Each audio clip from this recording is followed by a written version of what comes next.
Just got out from seeing Underwater, and I gotta say, it deserves an Academy Award for the most boringest title ever. Jesus Christ, Underwater. Ooh, epic. That title just makes you want to fucking bum rush the theaters, man.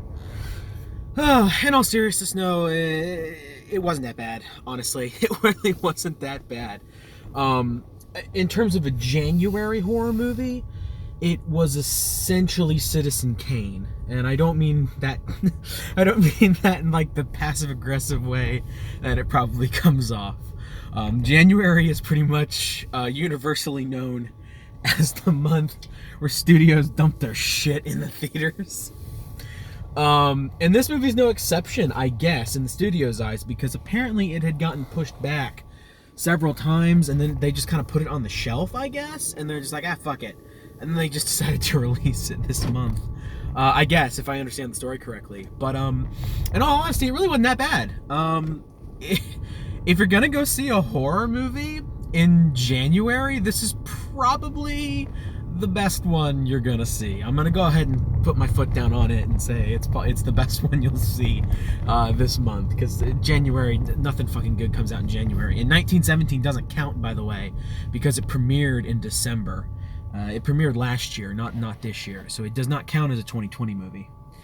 Kirsten Stewart and T.J. Miller are going to be the only two actors that anybody's going to know at all. The rest of the cast, I don't know if they're unknowns or if they just don't do movies very often. They didn't look familiar to me. They didn't sound familiar to me. They didn't act familiar to me. They seem to be unknowns, but I could be wrong, so I don't want to stick my foot in the mouth and say they're definitely unknowns. I'm going to say they felt like unknowns and leave it at that.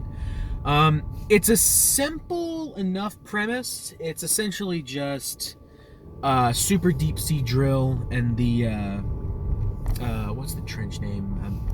Marianas Trench, I think is what it's called. And they drill too deep, they unleash something, it's a monster, and then shenanigans ensue. And then they get picked off one by one. One thing I liked about this movie, without giving away any spoilers as to who survives, in case you see it, two people actually live. And usually in the normal slasher-esque format of getting picked off one by one, it's usually just one person, usually a girl. And they didn't do that, actually. The main girl was not the only survivor, I guess I'll say that, or may not be the survivor. I'll just leave that part up in the air. Main character is Kristen Stewart. I believe her character's name was Nora. It doesn't really matter. Miss Stewart really is more than enough.